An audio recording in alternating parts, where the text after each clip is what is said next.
جہاں پر ابھی لا الہ الا اللہ محمد رسول اللہ کا معنی نہیں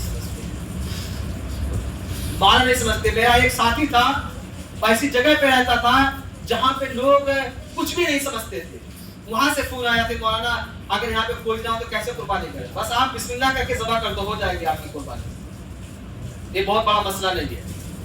اسی طرح سے آپ ایک مسئلہ اور بتاتا ہوں, اس کے بعد ختم کرتا ہوں جمعہ. قربانی کے گوشت کا مسئلہ آتا ہے. قربانی کے گوشت کا مسئلہ, خود کھاؤ, رشتہ داروں کو کھلاؤ, یتیم و مسکینوں کو کھلاؤ, بچنے مت دو, سب صاف کر دو کھلا پلا کے. ایسا نہیں کر سکتے ہو آپ تو اس کے 3 حصے لگاؤ, ایک خود کھاؤ, ایک مسکینوں, غریبوں, یتیموں میں بانٹو اور ایک حصہ رشتہ داروں میں بانٹو. یہی طریقہ ہے اور یہی جواز ہے. اللہ رب العزت سے دعا کرتا ہوں کہ انشاءاللہ اگلے جمعے میں پھر انشاءاللہ حج و قربانی کے موقع پر انشاءاللہ تقریریں ہوں گی. اللہ ہمارا تمام مسلمانوں کو جو بھی آج کے جمعے میں کہنے اور سننے کے توفیق عطا فرمائے. اللہ رب العزت زیادہ سے زیادہ عمل کرنے کے توفیق عطا فرمائے. آمین. ثم آمین وآخر دعوانا الحمد لله رب العالمين. بارك الله لنا ولكم في القرآن العظيم ورفعنا وإياكم بالآيات والذكر الحكيم إنه تعالى سواء كريم بر رحيم.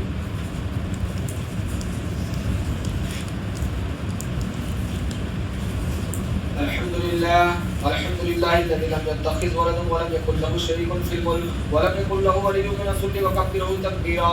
أشهد أن لا إله إلا الله وحده لا شريك له وأشهد أن محمدا عبده ورسوله أرسله بالحق بشيرا ونذيرا. أما بعد فإن خير الحديث كتاب الله وخير الهدي هدي محمد صلى الله عليه وسلم وشر الأمور محدثاتها وكل محدثة بدعة وكل بدعة ضلالة وكل ضلالة في النار.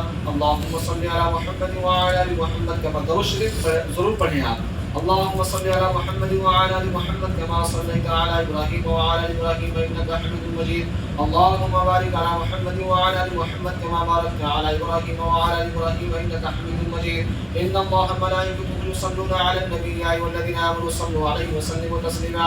عباد الله يا رحمكم الله إن الله يأمركم بالعدل والإحسان وإيتاء ذي القربى وينهى عن الفحشاء والمنكر والبغي يعظكم لعلكم تذكرون. واذكروا الله يذكركم وادعوه يستجب لكم ولذكر الله تعالى أولى وزوة والله يعلم ما تصنعون. السلام عليكم.